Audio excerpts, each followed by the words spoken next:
Luis Parada, un militar retirado, y Celia Medrano, una defensora de los derechos humanos, son candidatos a la presidencia y vicepresidencia de El Salvador. Ambos compiten con la bandera del partido Nuestro Tiempo. Sin embargo, fueron propuestos por el Movimiento Ciudadano Sumar como la opción política que pretende sacar del poder al presidente Nayib Bukele. En esta entrevista con la revista Gato Encerrado, ambos nos cuentan por qué decidieron competir y cómo enfrentan los resultados de las encuestas que indican que el presidente Nayib Bukele podría reelegirse. Y aunque son perfiles opuestos, ambos coinciden en que más allá de sus convicciones ideológicas, el país necesita de puntos de encuentros para decidir sobre un modelo democrático o la consolidación del autoritarismo. Ustedes ahorita son una propuesta que nació de un movimiento que es Sumar, ¿verdad? ¿Quién los buscó a ustedes antes de que el movimiento social los propusiera a ustedes como candidatos presidenciales? Sí, mira, es importante pues decirte que yo he tenido una relación con varios de los miembros del movimiento Sumar de años, y creo que comenzó con la mayoría de ellos a partir de los eventos del 9 de febrero del 2020, cuando el actual presidente de la República irrumpió en la Asamblea Legislativa haciendo uso de la intimidación y de la fuerza del ejército para intimidar no solo a los diputados que se hicieron presentes, a los que estaban ausentes y a todas las demás personas de las otras de las otras partes del gobierno, como son, además de la Asamblea Legislativa, el sistema judicial. Entonces de ahí pues, tuvimos conversaciones pues, sobre que de verdad había que hacer algo. Ahí fue cuando yo empecé a conocer a algunos de los miembros del movimiento Sumar. Y bueno, y después a veces cuando ellos llegaban allá a Washington, yo vivo en el estado de Virginia, muy cerca de Washington, pues hablábamos sobre la conveniencia o no de participar que se participara a través de partidos de oposición en una elección en que el actual presidente de la República ya había pues anunciado que tenía la intención de participar como candidato, que es algo que está prohibidísimo por la Constitución de El Salvador. Pero fueron conversaciones muy generales en las que yo pues no estaba comprometido a nada. Pero sí apoyando la idea de que sí debería participar. Pero específicamente en el mes de noviembre del año pasado, del 2022, dos personas que son miembros individuales del movimiento Sumar, pues dijeron me comentaron que habían pensado y habían tenido pláticas con partidos políticos al respecto de que las propuestas de candidatura vinieran no dentro de los partidos, sino que fuera una propuesta hecha por organizaciones de la sociedad civil. Y es importante notar que la sociedad civil nunca puede tener una sola voz, porque la sociedad civil somos todos los que no estamos en gobierno y los que no están en partidos políticos. Y pues ahí en esa ocasión, bueno, dos personas que me reservo su nombre del movimiento Sumar, que una de ellas la conocía, otra la conocía nada más de referencia, pero no personalmente, pues me preguntaron si podrían considerarme a mí entre otras personas para hacer propuestas. Esa fue la primera ocasión en que tuve un acercamiento de ese tipo. Pues yo les dije que yo no estaba buscando tener ningún protagonismo electoral, pero que sí creía que era importante participar. Entonces les puse en términos de que, pues si al final de cuentas no encontraban una persona más idónea para poder ser candidato, pues que podríamos hablar nuevamente, pero que por el momento yo apoyaba la idea y los invitaba a encontrar a otras personas, pensando en que pues yo vivía en Estados Unidos y que creía que era mejor que una persona que viviera acá en El Salvador pudiera ser la que abanderara ese proyecto. Pero fue pues ya hasta tal vez finales del mes de abril cuando pues ya me hicieron la propuesta directa. Me dijeron que ya habían entrevistado a bastantes personas y que por algunas razones u otras algunas personas habían declinado, y de entre las que no habían declinado pues creían que yo era la persona más junto con Celia, porque al mismo momento nos estaban buscando. que en realidad éramos las personas más indicadas, porque estaban buscando una fórmula, no estaban buscando solo una persona individual. Entonces ahí fue cuando conocí que Celia también estaba siendo considerada. Y en el caso tuyo, Celia, ¿alguien te buscó? ¿Tú mostraste algún interés? ¿O cómo fue? Por el contrario, hubo un proceso de convencimiento por dos razones que es importante subrayar. Ni Luis ni yo estábamos pensando vamos a ser candidatos a diputados, alcaldes, y mucho menos a presidente y vicepresidente de El Salvador. O sea, estábamos inmersos en nuestras respectivas actividades profesionales. Cuando se sondeó por parte de referentes de SUMAR si podría estar interesada en asumir una candidatura a la presidencia o a la vicepresidencia, en un primer momento no estaba en una actitud afirmativa de primera mano. Y les dije lo que estoy diciendo ahorita en esta entrevista. Miren, yo no me miro asumiendo una labor partidaria política, no me considero una persona con trayectoria política partidaria. De hecho, desde la firma de los acuerdos de paz, yo no he participado en ningún partido político. No obstante, lo que generó la decisión fueron dos aspectos que creo que es importante plantear.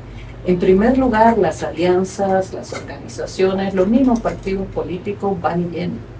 Y lo que hace de que pueda realmente convencer a las personas es la propuesta, el proyecto, la valentía y la práctica de las personas, su integridad, su ética visible, no la que puedan decir, la que puedan manejar como discurso. Y las personas con las que yo hablé por parte de la agrupación SUMAR son personas que para mí son referentes en su ética personal, en su ética profesional y sus planteamientos, su participación. Después, la idea que ya planteó Luis, estaban buscando una fórmula, un equipo, no estaban buscando una persona que reflejara un liderazgo mesiánico, un liderazgo que engaña a la gente. La gente muchas veces quiere ver al líder como quien le solucionará todos los problemas, y eso no existe. Sí existe el engaño, el plantearse a una persona, el ofrecer a una persona como quien tiene el poder absoluto y puede solucionar por las otras personas los problemas de todo el país de una manera inmediata, casi mágica. Eso no existe. Y sin embargo, es muy explotado políticamente, sobre todo en momentos electorales, porque engaña a la gente, juega con la ilusión de la gente. Y aquí lo que se buscaba eran perfiles de personas que sí pueden asumir decisiones pensando en el país y no en función de intereses de grupos determinados, que es de los males de la vieja política de siempre, de la cual nuestros actuales gobernantes no son la excepción. Y el tercer elemento que para mí fue fundamental es saber de que había un partido político dispuesto a dar ese paso. El actual presidente se quiere reelegir. ¿Cómo ustedes van a enfrentarse a ese fenómeno? Y no solamente a ese fenómeno que se ve popularmente y mediáticamente, sino porque también lo dicen muchas encuestas. Las encuestas tienen que ser una guía de los diferentes momentos, son fotografías de diferentes momentos políticos y por supuesto hay que aprenderlas. Pero también ya tenemos ejemplos en otros países donde las encuestas no han dado en el clavo. Guatemala, por poner un ejemplo del vecino más cercano, nos da un ejemplo de eso. En ese marco, pienso de que hay mucha influencia de esa sobrevendida imagen de imbatibilidad de la reelección presidencial y se baja mucho el perfil, sobre todo con el poder mediático y de redes sociales que no es gratuito, se pagan millones por cada mensaje que se difunde masivamente desde los órganos oficiales, millones que no son de ellos, millones que son de los impuestos de las personas. Y en ese marco se vende siempre la idea de que es imposible la reelección y se baja el perfil, se pretende bajar el perfil de que es una elección inconstitucional. Sería una reelección inconstitucional, y es inconstitucional tan solo el hecho de pretender reelegirse, y es inconstitucional tan solo el hecho de manifestar la intención de hacerlo o de apoyarla.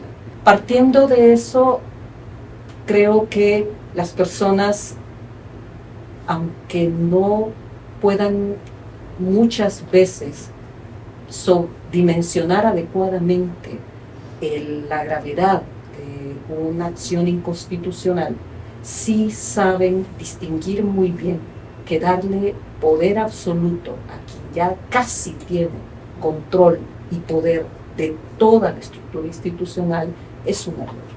Incluso para aquellos que les parece que el presidente actúa bien o que lo quieren como imagen paterna, como imagen de liderazgo, en ese marco, si en realidad aprecian esa figura, deben de cuidar de que no se enferme del poder. El poder enferma, daña, el poder absoluto daña aún más.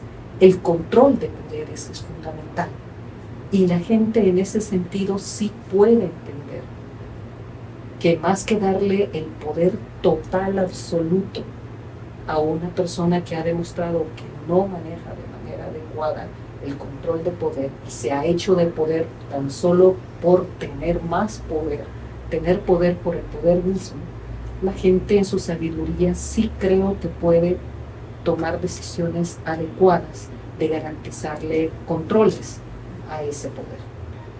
Usted es un ex militar, entiendo que renunció, ¿verdad?, Al grado militar. al grado militar. Incluso usted anteriormente tuvo intenciones de ser, o bueno, creo que se le consideró en algún momento para ser candidato presidencial por el partido Arena. En ese contexto, ¿qué diría usted? ¿Cuáles son los puntos en común que usted tiene con Celia? Ella viene de una lucha por los derechos humanos, viene de izquierda, ¿verdad?, de una corriente ideológica más de izquierda, y bueno, usted viene de un lado más, o sea, hay que decirlo con sus palabras, del aspecto militar. ¿Qué hay de común entre su persona y Celia en este momento para poder aspirar a lo que ustedes a lo que se van a enfrentar? En esencial, tener principios de integridad, de respeto a los derechos humanos y de justicia es algo muy poderoso que nos une, independientemente de que, y sabes, el problema de Salvador Arena no es un problema de derecha ni de izquierda, no es un problema ideológico, es un problema de se va a seguir aquí un modelo autoritario, un modelo más que autoritario, sino que dictatorial, o un modelo democrático con separación de poderes, con limitaciones de poderes, porque acaba de decirse, el poder absoluto corrompe absolutamente, o se va a gobernar dentro de un sistema donde el poder está compartido, no solo entre los tres órganos fundamentales del Estado, el órgano ejecutivo, legislativo y judicial, o en realidad el orden que debería ser el legislativo primero, con algunas entidades que también deben ser independientes, como la Fiscalía General de la República, la Corte de Cuentas, la Procuraduría de Derechos Humanos,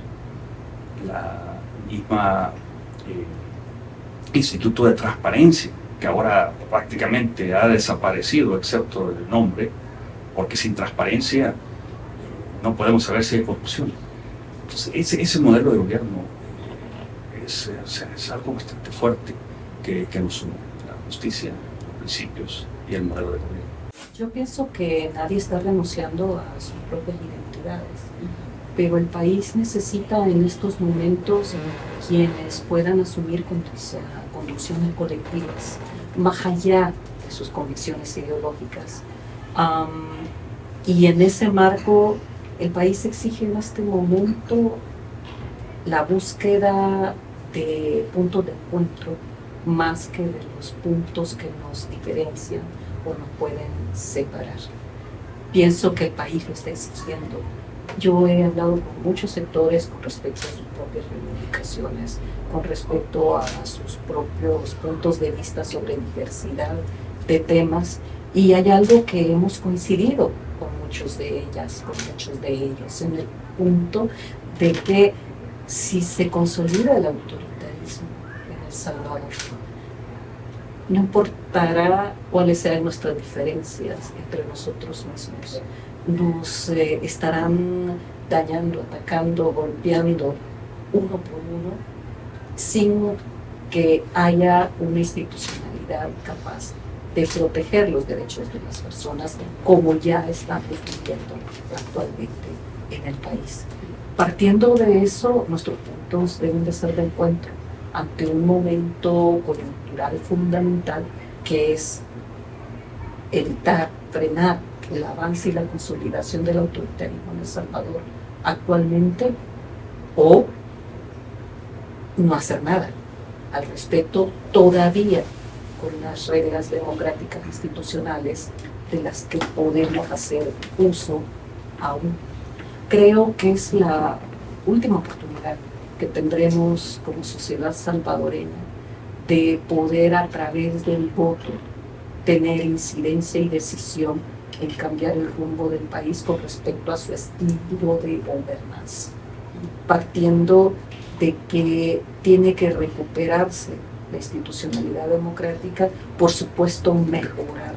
No estoy hablando en ningún momento de regresar a lo que teníamos. Si lo que teníamos era tan bueno, no hubiera salido un apoyo popular a una opción que ofreció ser diferente y no lo cumplió, no lo está cumpliendo, y por el contrario está demostrando que es igual o peor de lo que criticaba, lo que nos vendió que combatiría. Partiendo de eso, creo que nos estamos jugando la democracia misma, y creo que en ese marco necesitamos unir esfuerzos y dejar nuestras diferencias para poder seguir discutiéndolas y buscando cómo abordarlas en los espacios que nos permitan el respeto de participación y el respeto de esas diferencias. En esta entrevista también preguntamos a los candidatos si en caso de ganar la presidencia estarían dispuestos a impulsar una reforma educativa que incluya la salud sexual integral, así como planes y programas que acompañen la lucha de las personas trans y las exigencias de despenalizar el aborto en las 4 causales. Y esto fue lo que nos dijeron. En la parte de educación, como dice Celia, ustedes están dispuestos a poder impulsar, en un dado caso, en un eventual caso pudieran ganar, una reforma educativa que incluya uno de los aspectos que en este país puede ser hasta cierto punto un tabú muy grande, una reforma que incluya la educación sexual integral en las escuelas. Es más vital incluso llevar una propuesta que, por cierto, es la Asamblea Legislativa quien tendría que tomar la decisión final, aunque por supuesto el órgano ejecutivo puede incidir en esas decisiones desde sus funciones y atribuciones, pero sería mucho más importante irse por una normativa política pública de cara a la prevención de, por ejemplo, embarazos adolescentes, que para mí es el meollo del asunto. Aquí están teniendo niños, niñas, que han sido violadas por personas cercanas a su hogar o por personas de su mismo hogar. Y son criminalizadas ellas y no quienes son responsables de esa violación. Basta ver los datos para entender de que aquí hay un número muy fuerte de niñas que son violadas y tienen niños y niñas como producto de esa violación. Eso solo puede resolverse a través de la educación y desde una visión objetiva de prevención, partiendo de enseñarle a esas niñas, a esos niños, a respetar su cuerpo, a tener las herramientas necesarias para que otros y otras respeten sus cuerpos y evitar un problema que es de raíz. No podemos seguir permitiendo que niñas violadas tengan niños, y eso con todas las consecuencias que eso implica. Creo que desde el órgano ejecutivo, sin tener la última palabra en esa materia, porque es competencia del órgano legislativo, una legislación de esa materia, sí tendríamos mucho que aportar con respecto al tema de garantizar de que una propuesta de esa iniciativa cumpliese normativa internacional en la materia y que sobre todo se garantizase un proceso adecuado de consulta, incluyendo consulta a las mismas niñas que son víctimas de estos hechos. Mira, yo creo que es necesario que los niños tengan una educación sobre el tema sexual. No necesariamente tiene que ser en las escuelas, pero tiene que darse, porque si no, los niños y niñas van a adquirir esa información de otras personas que no son las mejores, las más idóneas para hacer, como son a veces los amigos, las amigas. Entonces, lo que sí no es conveniente es imponer una solución para todos. Creo que debe estudiarse primero, porque nada debe de imponerse, pero debe estudiarse la necesidad y maneras en que se puede suplir esa necesidad. Si los padres de familia quieren ser los que hablen con sus hijos sobre ese tema, y te digo que siendo padre de familia, te diré que muchas veces es muy difícil para los padres hablar esos temas con los hijos, y uno nunca sabe cuándo es el momento de hacerlo. Pero los padres que quieran hacer eso, creo que deben tener la opción. Y si no desean que sus hijos reciban educación sexual de otra, ya sea de una iglesia o de las escuelas, estarían dispuestos a impulsar programas y planes para acompañar la lucha de las personas trans, por ejemplo, como una ley de identidad de género, que de hecho ya han habido varios intentos en la Asamblea Legislativa y ha sido un tema que nunca ha logrado tener buen puerto. ¿Ustedes cómo estarían abordando esa situación? Porque hay una población abandonada prácticamente en este sentido. Sí, mira, indudablemente El Salvador tiene muchísimos problemas y ese pues, puede ser uno de ellos. Pero nosotros estamos enfocados, o sea, estamos acá por el problema más grande, o sea, este es un barco que se está hundiendo, tanto en la parte económica como en la parte política. Entonces nosotros tenemos que salvar primero, rescatar ese barco que se llama El Salvador, para que todos estos problemas puedan ser tocados y debatidos donde pertenecen, que es en la Asamblea Legislativa. Entonces nuestra agenda principalmente es una agenda de rescate nacional, de salvar a El Salvador, a ese barco que se llama El Salvador, de estrellarse contra el acantilado y hundirse, tanto en la parte política, con la falta, no solo la parte de democracia, sino que la instauración de una dictadura. Y como dice Celia, esta es la última oportunidad, creo yo, de poderla rescatar por la vía de elecciones. Y la otra es la seria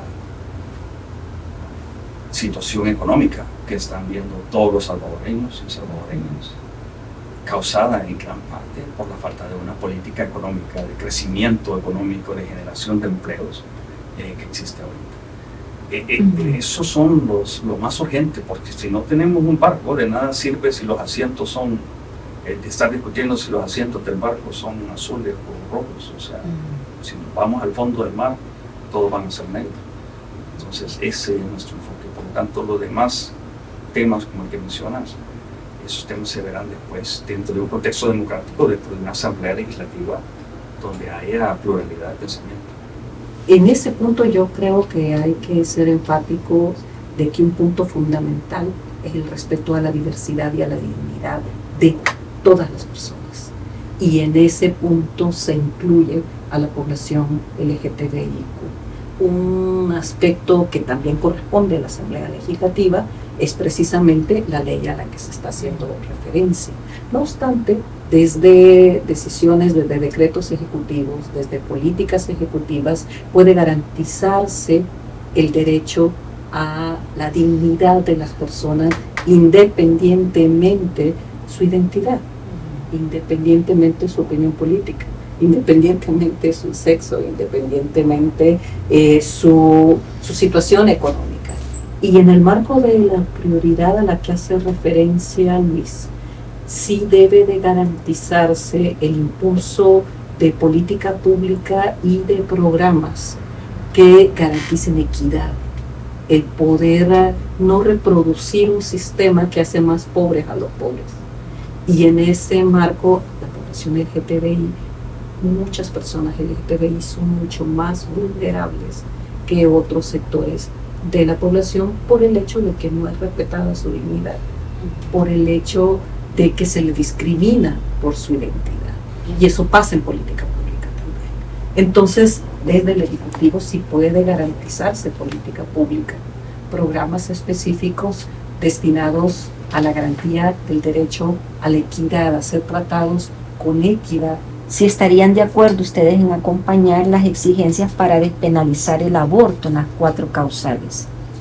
Pues no tenemos una agenda, es un tema que pertenece a la Asamblea Legislativa. Sin embargo, en términos generales, te diré que, bueno, en lo personal, pues creo yo que a pesar de que debemos constitucionalmente de garantizar el derecho a la vida, por lo tanto nosotros vamos a cumplir la Constitución, sí creo que debe ser discutido y llegar a ponerse uno con empatía en situaciones en que quizás, por ejemplo, yo nunca voy a estar, claro, porque soy un hombre, pero soy un padre que tengo una hija, y pensar cómo nos gustaría que nos trataran a nosotros en situaciones específicas. Entonces, desde ese punto de vista, sí creo que debe analizarse, discutirse. Y aquí estamos hablando, no estamos hablando de promover ni facilitar los abortos. Estamos hablando si el Estado debe, como Estado, penalizar a una mujer que toma una decisión basada en alguna de esas causales. Y allí sí creo que debemos tener todos un diálogo honesto, sincero, de cómo nos gustaría a nosotros que ya sea, si es mujer, nos trataran a nosotros, o ya sea si es mujer o hombre, si trataran a nuestra hija, o si es un hombre, como trataran a nuestra esposa. Entonces esa discusión sí debe darse, pero nosotros no, por lo menos yo no tengo pensado que vamos a tener una agenda de promover ningún tipo de ley en ese aspecto, pero sí que debe discutirse. Creo que para mí es más importante tocar otro aspecto relacionado al tema, y es la instrumentalización política del mismo, sobre todo en campaña proselitista. Y la actual vicepresidenta de la Asamblea Legislativa ya borró un tuit en donde era radical con respecto a este tema. Igualmente también han borrado un tuit del actual presidente de la República, todavía más duro en favor de este tema y crítico, muy fuerte contra los sectores que se niegan y están en contra de una legislación que regule este tipo de temas. Entonces, al igual que el tema de los derechos de la comunidad LGTBI, estas mismas personas no han tenido ningún problema en plena campaña proselitista de tomarse fotos con representantes de estos sectores, con la bandera multicolor, etcétera, en clara instrumentalización de beneficio partidario hacia determinadas candidaturas. Entonces, creo que lo primero que hay que señalar, y más que plantear qué se haría con respecto a ese tema, que suscribo lo que Luis ha planteado ya en el aspecto técnico, sino basta de instrumentalizar los derechos de la comunidad, de la población LGTBIQ, y basta de pretender instrumentalizar el tema del derecho de las mujeres a decidir sobre la base de que no necesariamente hay una contradicción con respecto al derecho a la vida cuando se aplica una sentencia de la Corte Interamericana de Derechos Humanos, en el caso de Manuela, por ejemplo, que precisamente nos lleva a las 4 causales a partir de una situación de una mujer que murió como una práctica, como producto de una práctica criminalizadora hacia mujeres que enfrentan una emergencia estética. Entonces, el tema es humano y lamentablemente los sectores de poder y candidatos nuevos y viejos, pero con las mismas prácticas de manipulación, trabajan estos temas para beneficio proselitista. El régimen de excepción es una medida implementada por el actual gobierno desde el 27 de marzo del año pasado. Si bien ha sido una medida elogiada, también muy cuestionada por la serie de violaciones de derechos humanos en contra de personas inocentes. Aquí nos responden si la mantendrían o la quitarían. Además nos hablan de la situación económica, del tema medioambiental y del combate a la corrupción. Desde el año pasado vivimos en un régimen de excepción. Si en dado caso ustedes ganaran eventualmente, ¿ustedes mantendrían siempre esta situación o la van a eliminar o la quitarían? Mira, la pregunta creo yo que debe responderla los que han estado aprobando un régimen de excepción todos estos meses. Porque la Constitución es clara, que es un régimen excepcional que se autoriza por 30 días. Y si continúa por causas excepcionales, donde es imposible solucionar esos problemas en el régimen normal de garantías constitucionales normales. Ellos son los que lo invocaron en marzo del 2022 en respuesta a una gran escalada de violencia que se dio en un transcurso de 3 días, donde cualquiera, creo yo, que sabría que había necesidad de tomar una acción drástica para parar eso. O sea que está bien que se haya tomado esa medida en ese momento. En abstracto, sí. En esta ocasión en específico, tendríamos que analizar por qué se dio esa gran matanza en esos 3 días. Y fue provocada por el mismo gobierno. Como prefabricada, entonces. Mira, no solo lo tienen que hacer es escuchar la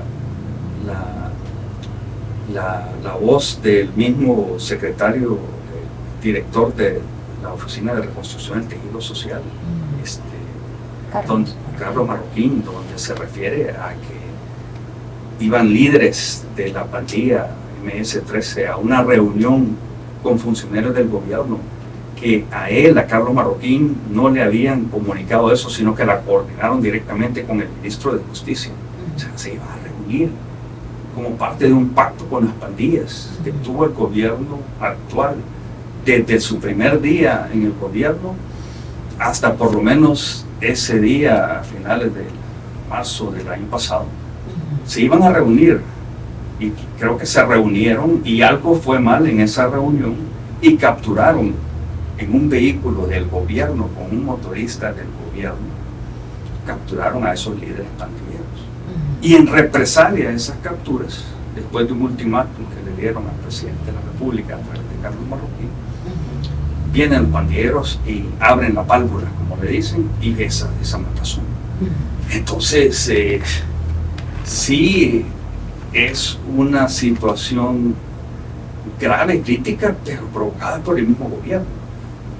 El gobierno debió haber sabido que al haber capturado a esos líderes pandilleros con engaños o lo que sea que los llevaron a esa reunión, iba a haber una reacción de ese tipo de las pandillas.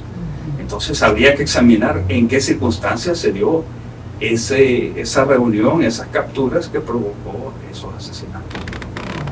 Yo nunca me involucraría en negociaciones criminales con las pandillas así como lo dice el documento de acusación de la Fiscalía Federal de Estados Unidos en la Corte del Distrito Este de Nueva York, que fue hecho público en febrero de este año y está disponible también en el periódico digital El Faro, así como el audio de Carlos Marroquín, donde se dice específicamente que el gobierno actual de la República ha pactado con las pandillas para obtener beneficios electorales, tanto en la elección de 2019 del presidente como en la del 2021 de la Asamblea Legislativa. O sea que los pandilleros, sus familiares y las personas bajo las influencias de los pandilleros votaron por el partido del gobierno. Eso está en la acusación penal, en el documento de acusación penal de la Fiscalía General, de la Fiscalía Federal de Estados Unidos, en el caso de Nueva York. Entonces, esa es la primera cosa. Pero sí, por ejemplo, en una situación de no haber estado metido en todo ese rollo del pacto con las pandillas y del rompimiento aparente de ese pacto por unas capturas de líderes pandilleros que fue provocada por el mismo gobierno, si a mí como presidente de la República sucedía eso, yo probablemente habría hecho lo mismo. Hay que actuar decisivamente. Ahora lo habría hecho muy diferente. O sea, ante ese desatamiento de una guerra de las pandillas contra la población salvadoreña, yo habría actuado también, pero con un objetivo claro, delineado, que son las pandillas, nada más. No lo que ha hecho el gobierno de meter justo por pecadores y tanta gente inocente que está dentro, gente inocente que está muriendo, que está siendo torturada, golpeada en las cárceles, y que desde que entra con cualquier razón, por cualquier excusa, básicamente ya está destinada a pasar por lo menos 6 meses, 1 año, posiblemente a morir y sufrir muchos maltratos. Deberían de responder ellos si todavía existen esa emergencia de marzo del 2022 que justificó la iniciación del régimen de excepción, si todavía está justificado ahora. Nosotros cuando lleguemos a la presidencia de la República, si así lo decide el pueblo salvadoreño, lo primero que voy a preguntar es, antes de llegar, justifíquenme por qué han estado con este régimen de excepción. ¿Por qué Y primero aclarar, el régimen de excepción, aunque finalizar hoy, no significa que todos los pandilleros que están presos van a salir, ni mañana, ni el día siguiente, ni el mes siguiente. Los que ya están capturados tienen que seguir los procesos, siempre y cuando sean personas que haya habido indicios de que son miembros de pandillas.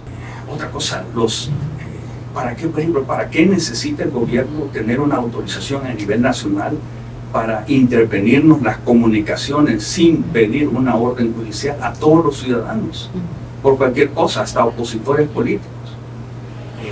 Por eso no me vas a ver a mí con un teléfono aquí, porque para que no me estén escuchando mis conversaciones, pues. Entonces eso es, creo yo, completamente innecesario. Entonces yo le pediría, en vez de preguntarme a mí, yo le preguntaría al gobierno actual, que todos los meses sigue solicitando la prórroga, si porque aparentemente ya se está viviendo un ambiente de seguridad, dicen que este es el país más seguro de América Latina, entonces ¿cómo justifican seguir con un régimen de excepción que está hecho para situaciones excepcionales? Yo no le veo la justificación, pero no te voy a decir en este momento que lo voy a quitar sin antes haberles preguntado a ellos, darles la oportunidad de que me traten de justificar. Si no me dan ninguna justificación, yo no veo ninguna razón para continuar con el régimen de excepción.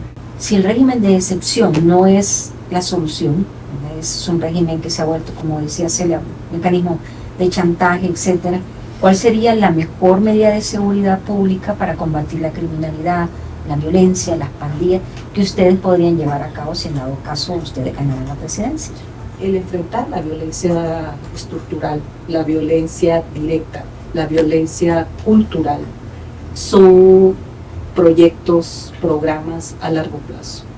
Es precisamente porque lo que se conoce como manudurismo o como lo que se conoce como populismo punitivo, es decir, hacer uso de la ley de manera indiscriminada para dar la imagen de que hay dureza contra la criminalidad, dándonos la imagen a la población de que podemos garantizar estar aliviados de la criminalidad a costa, aceptando de que eso es a costa de violar derechos humanos de algunos, que siempre pensamos que nunca seremos nosotros, y justificar esas violaciones, y lo que muchas veces en el mismo discurso oficial se habla de daños colaterales.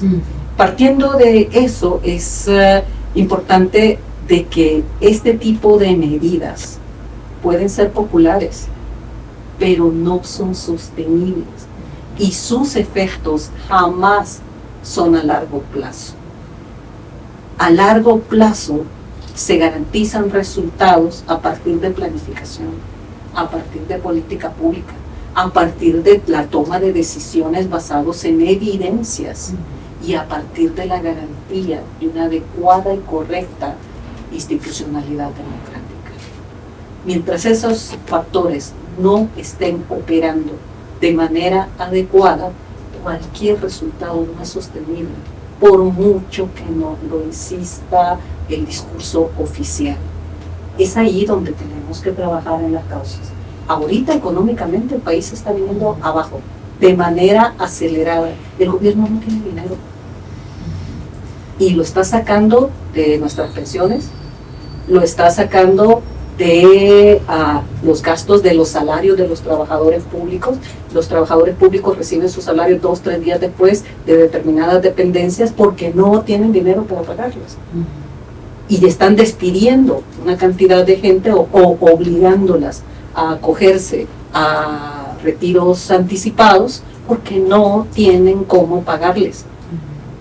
Vamos a una situación de bancarrota económica, sin que se le diga a la gente de manera transparente en qué se está gastando el dinero, dónde van los recursos públicos, y sin planificación, sin ningún tipo de planificación. Entonces lo primero que tenemos que hacer es tomar decisiones planificadas, escuchar a los especialistas, no menospreciarlos, atender a las personas que conocen de temas económicos, de temas de seguridad, y atacar las causas, porque si no se atacan las causas nos pasa lo que ya nos está sucediendo. El Salvador tiene más pobreza desde antes del 2019, ahora somos más pobres, y las personas que son pobres, que no tienen trabajo y que están sufriendo hambre, van a tomar decisiones extremas.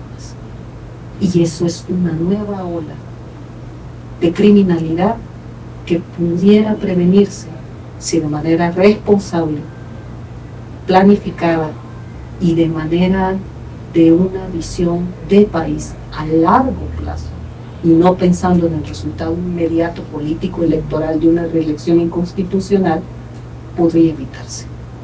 Y hablando de eso, de la parte económica, Luis, ¿cuál sería entonces para ustedes la parte de los programas que ustedes podrían llevar a cabo para poder solucionar esta situación de crisis económica que ya está y que puede agravarse? Primeramente, tener un plan económico. Este gobierno no tiene un plan económico. Actúan nada más con base en acta, a impulso del momento para lograr algún impacto propagandístico, pero han descuidado completamente la economía. Lo que se debe buscar es que la economía crezca. Para que la economía crezca tienes que atraer inversión extranjera e inversión doméstica. No puedes atraer inversión si no hay estabilidad jurídica. ¿Y cómo vas a haber estabilidad jurídica cuando estás con un gobierno que el primer día en que llega a la Asamblea Legislativa con mayoría de un partido oficial, ese día, sin ningún proceso en lo absoluto, debido proceso, destituyen a 5 magistrados de la Sala de lo Constitucional, destituyen al fiscal general, y ese mismo día, en un proceso también inconstitucional, juramentan a 5 nuevos sin seguir ningún proceso y a un fiscal general. y amenazan a los que han depuesto a que se vayan o renuncien, y si no, ahí está la amenaza de la fuerza. Eso no genera ningún atractivo para la inversión extranjera. Entonces, con solo dejar de hacer esas cosas, con solo dejar de hacer locuras como la ley del Bitcoin, con solo tener la planificación económica, con solo escuchar a los expertos en economía que te pueden decir qué hacer para que crezca la economía. Así. Y mira, detener el fenómeno de la inflación, y no se le puede echar la culpa a la situación mundial, porque los demás países de Centroamérica no están en la situación de El Salvador, están mucho mejor, hasta Honduras y Nicaragua. Entonces, sí, va a ser un cambio drástico, porque por primera vez se va a planificar en la economía, se va a devolver funciones en casa presidencial para que haya, por ejemplo, un secretario técnico, que sea un verdadero técnico, que tenga expertos en economía, en macroeconomía, para que todo esto llegue, se resuelvan los problemas estructurales a nivel de gobierno, y que eso se traduzca en una reducción de inflación, en crecimiento económico, en más inversión, mejores empleos para la gente. Apoyar la agricultura nacional, por ejemplo, eso es una catástrofe lo que está pasando. Y se sigue importando alimentos y no se le sigue dando apoyo a los agricultores nacionales. Eso incide no solo en la economía, sino especialmente en el costo de los alimentos, que es lo que más ha subido. Entonces, atacar esos problemas no con impulsos, no con locuras, pero sí de una forma racional, y siguiendo el consejo, las opciones presentadas por los expertos en economía, va a ser un gran cambio que va a dar resultados casi inmediatos, beneficiosos para la gente. Luis, usted fue muy conocido anteriormente por su defensa y ganar el arbitraje internacional con lo de Pacific Rim. Le digo, traigo esto a colación por la pregunta, en el sentido de que este gobierno ha sido un poco permisivo en este tema ambiental. Incluso ha empezado a dar permisos, bueno, ya ha diseñado leyes para precisamente abolir los candados que había para poder tener cierta protección del medio ambiente. En este caso, ¿cuáles serían las políticas de un eventual gobierno de ustedes para abordar el tema del medio ambiente y el cambio climático? Sí, la destrucción del medio ambiente en El Salvador es muy preocupante, es muy grave. Los ríos están siendo contaminados, los bosques están siendo cortados para más construcción, a un nivel insostenible. El Ministerio de Medio Ambiente no ha cumplido su función de proteger el medio ambiente, sino que ha sido bastante permisivo. Entonces, nosotros vamos a revertir completamente el énfasis que se ha dado a seguir dando permisos indiscriminados para tala de árboles, para seguir construyendo, poner un alto y pensar en un desarrollo sostenible donde a la gente se le pueda dar soluciones a su vivienda, pero sin destruir el medio ambiente, sin destruir lo que nos da de comer, los árboles que nos dan el oxígeno, los ríos de los que nos dan nuestras aguas. No podemos seguir así como está. Y específicamente, ya que mencionaste el tema de la minería, el gobierno actual tiene en sus planes, si se reeligen constitucionalmente, permitir la minería metálica, y eso sería el suicidio para El Salvador por la contaminación de nuestros ríos, la eliminación de mantos acuíferos. Sería un suicidio. Nosotros no permitiríamos, no buscaríamos revertir la ley de prohibición de la minería metálica. Al contrario, la elevaríamos, si es posible, a un rango constitucional para proteger a El Salvador para siempre de eso. La corrupción es un tema bastante sensible. El gobierno intentó a través de las CICIGs, que luego extinguió, supuestamente combatir los casos de corrupción. En el caso de ustedes, ¿cómo ustedes estarían viendo este tema? ¿Qué mecanismos echarían a andar para poder determinar estos casos de corrupción que se han dado incluso a través en funcionarios de este gobierno? ¿Qué harían ustedes en este caso? para nosotros la corrupción, para mí en lo particular, es un problema número uno dentro del gobierno. Y sí hay que poner el ejemplo. Y entre más alto sea el funcionario, así debe actuarse con más celeridad, porque hay que dar el ejemplo de arriba para abajo, no con ejemplitos de abajo y dejando de ver los de arriba. Y hay ministros, hay jefes de gabinete, que hay señalamientos muy específicos con gente de altos niveles de gobierno que no se ha hecho nada y ahí continúan en los puestos. Entonces eso debe cambiar y va a cambiar. Ese es, ya sin la demagogia de promesas que no había ninguna intención de cumplir, como se evidenció, porque no hay que escuchar las palabras, hay que ver las acciones, y en las acciones ha quedado claro que el gobierno actual nunca tenía una seriedad para combatir la corrupción. Entonces haríamos algo completamente diferente de lo que ha hecho este gobierno, y en que nosotros sí combatiríamos la corrupción, empezando por cualquier funcionario de nuestro gobierno. Que vamos a poner todos los filtros, no vamos a llevar a primos, a amigos, a allegados, al gobierno, al gabinete de gobierno, van a llegar las personas que sean más capaces, más competentes y que sean las más correctas, para que no vayan a caer, y va a quedar muy claro que no se va a tolerar ningún acto de corrupción. Finalmente, preguntamos sobre el rol de la Fuerza Armada, una institución que ha sido cuestionada por alinearse a los intereses políticos del gobierno y ejercer funciones distintas a las que le confiere la Constitución. Como bonus track les adelantamos que el candidato presidencial dijo que si llegan a ganar el gobierno, el partido Nuestro Tiempo no se convertiría en el partido oficial. Además, planteó que el gobierno sería integrado por diferentes sectores, incluyendo personas de otros partidos políticos. ¿Cuál sería el rol de la Fuerza Armada en un eventual gobierno de ustedes?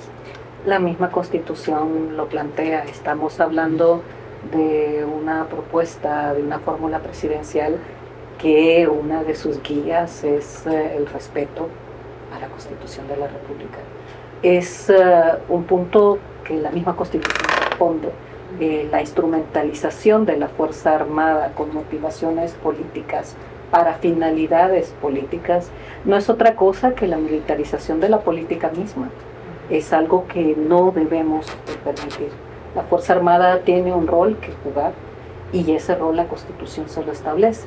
¿Qué es lo que sucede? Yo no dudo que la actual gestión lo que querrá es cambiar la Constitución misma y generar y crear una Constitución acomodada ad hoc a sus propios intereses, que se reducen a tener el poder total el mayor tiempo posible. Y la Constitución, como ley primaria salvadoreña, a partir de experiencias que la historia nos ha dado una y otra vez, es clara en plantear de que debe de haber división de poderes y que debe de haber alternancia en el órgano ejecutivo.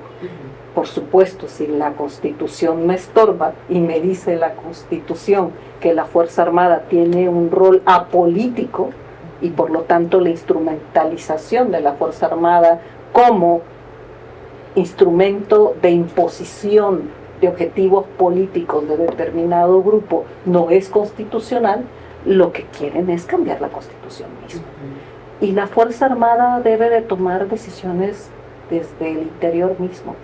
Creo de que hay personas, hay liderazgos en la Fuerza Armada que son conscientes de su obligación constitucional de respetar su rol y atribución constitucional. Pienso de que es fundamental que la Fuerza Armada recupere su dignidad y recupere su rol institucional.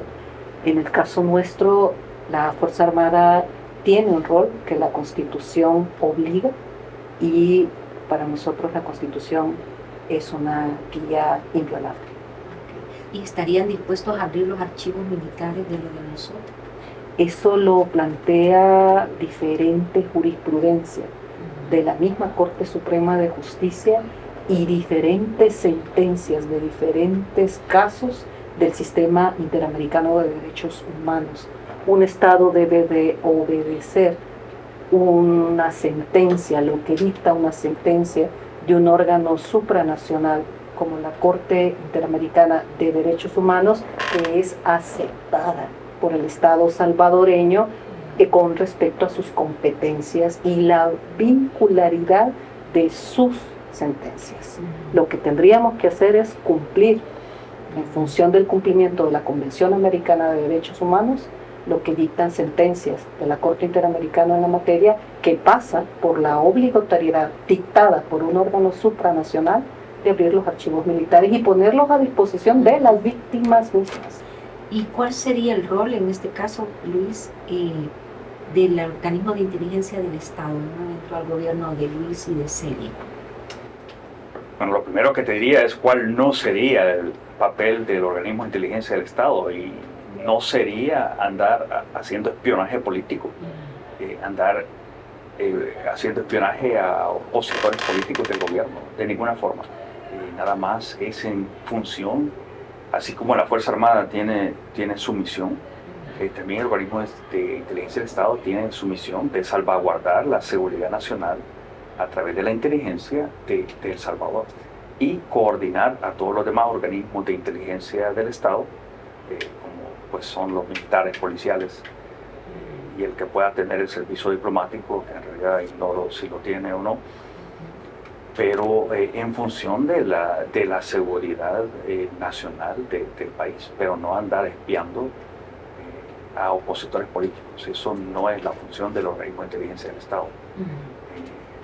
Y tal vez con respecto a la Fuerza Armada, yo haría un llamado a los buenos oficiales que están dentro de la Fuerza Armada a que no se desanimen, a que no pidan la baja. He escuchado que hay varias personas que están desanimadas y están pidiendo la baja o porque los han marginado o porque no están de acuerdo, que se queden, que eso va a cambiar positivamente para devolverle a la Fuerza Armada su misión constitucional y sacarla de la aberrante misión política, instrumentalización política que le ha hecho el presente gobierno.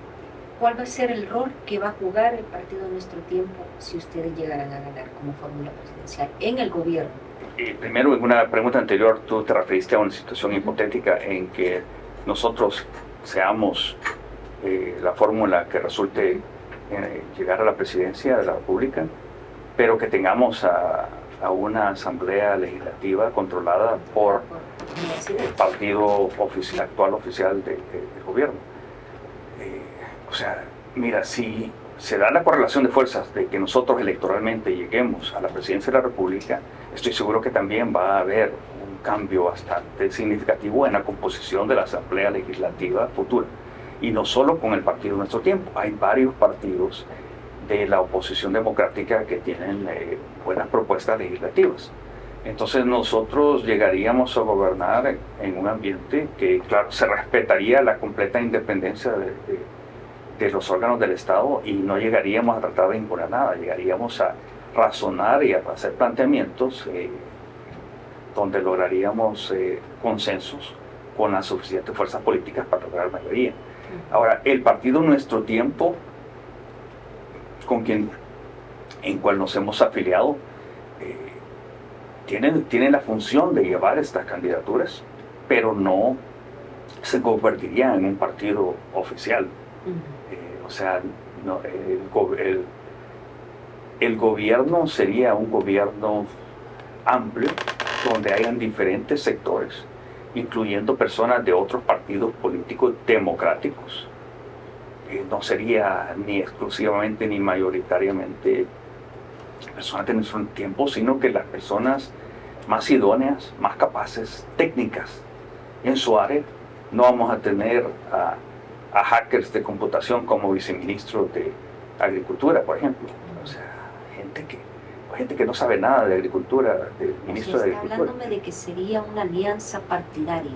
Buscaríamos las personas más idóneas, independientemente si están afiliados o no están afiliados a partidos políticos, y si hay personas que estén afiliadas a otros partidos políticos democráticos, sí vamos a considerarlos e incluirlos.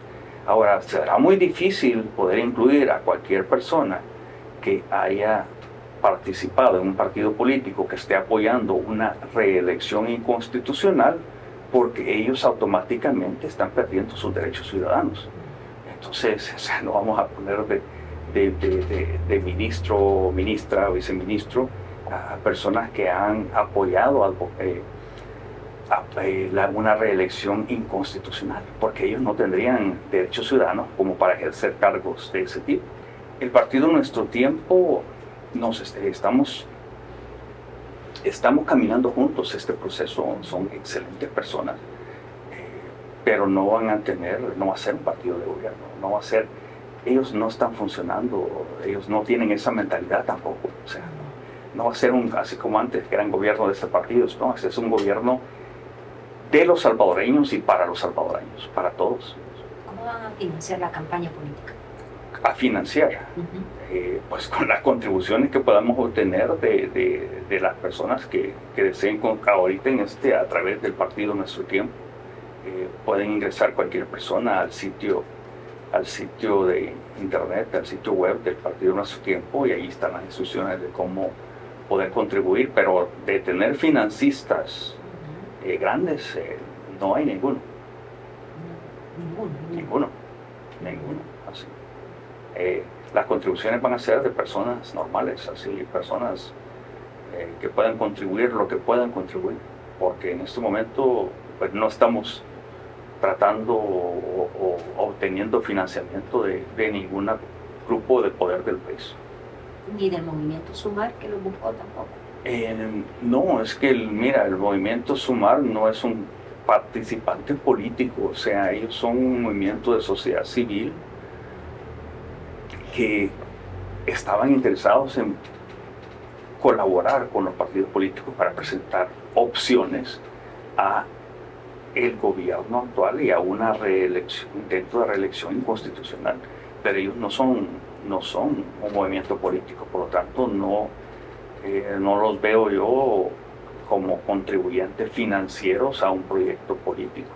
La contribución de ellos ha sido en desarrollar este espacio de diálogo con partidos políticos y sociedad civil y con nosotros para buscar coincidencias no solo en la fórmula, no solo en buscar fórmula presidencial, sino algo más amplio, de tratar de buscar que los partidos políticos entiendan que todos estamos en el mismo barco, que todos somos parte de un equipo democrático, que todos tenemos una camiseta que no es ni roja ni tricolor, ni nada, es azul y blanco de El Salvador.